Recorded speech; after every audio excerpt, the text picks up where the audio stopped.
Good afternoon and welcome back to Lunch at the Market for the last day of the week. Sure will be nice to have a couple days off.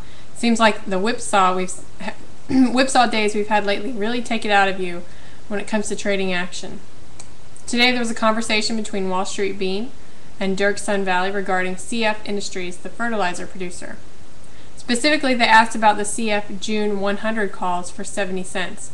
We really appreciate being brought up and we're happy to answer your question today on Lunch at the Market.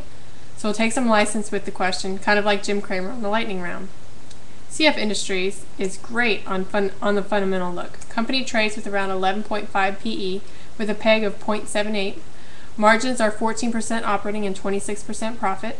The company has $882 million in cash and only $4.7 million in debt.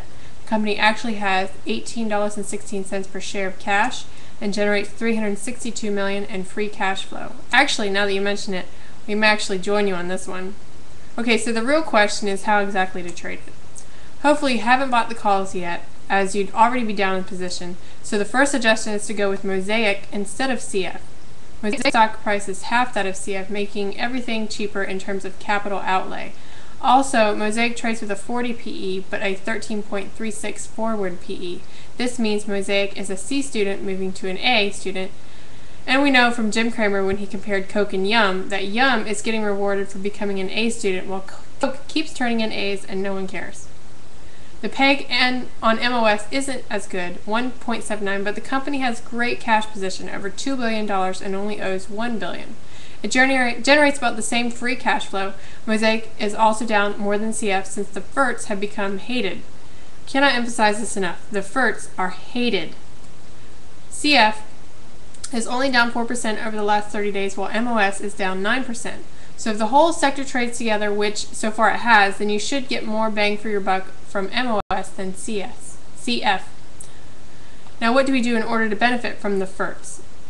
June options make us nervous. We would certainly sell puts if you wanted to get long, but as far as calls go, we'd rather see you look past the summer. You need a thesis to take a ride of the trade, and for us, the summer may be pretty rough. We're positioning ourselves for a decline in May and June, so we don't want to own May-June calls. We've actually been selling them so far this month. Plus, with options, time decay can eat into your profits big time if you don't have some kind of event that will take your stock higher. We do think the overall market works higher, so we're not opposed to calls, but your June 100 calls are out of the money by $20. Seems like more of a gamble than a trade. Consider buying November 2010 85 calls for $10.50. They have a delta of 0.88 and no theta right now. So the time decay hasn't really begun yet and you get nearly dollar for dollar upside exposure.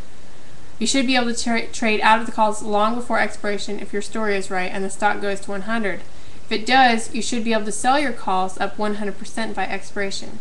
If you want to spend a little less, you can buy the August 85 calls for $7. They're down $1.26 today, so they're much more attractive today than they were yesterday. That should get you all the way through the summer, and you can always sell the August 105 calls against them for $1.75 and put on a call spread. If you do the August 85 100 call spread, you should only have to pay $4.85 to put on the trade, and you don't have to worry about what happens this summer. For Mosaic, you can buy the September 2010 50 calls that are already in the money by $3 for $6.75, or you can get long the September 2010 60 calls that are out of the money for only $2.51. Mosaic is a very high beta name, so if you're bullish on the ag space, then we think this is a good way to play it. MOS is more volatile than CF, so take a look at playing Mosaic instead. If not, you have our blessing on CF as a stock or with in the money options, but be careful about buying a strike so far out of the money that will expire in 60 days. If you're quick on the trigger, then good luck. Otherwise, we'd love to see you in something that's already in the money or much longer dated out of the money call on a name with more oomph. Thanks to Dirk Sun Valley and Wall Street Bean for the question. Hopefully everyone caught us and Wall Street Bean back-to-back on Talk Your Book last night on StockTwits.tv. You can catch Phil Perlman, P. Perlman, every Thursday night at 9 p.m. on StockTwits.tv. You can also view the archives for the show on the website www.stocktwits.tv or go to magnumopusfinancial.com website and look at the investor tools section for the StockTwits. Thanks for joining us and have a great day. We'll see you next week.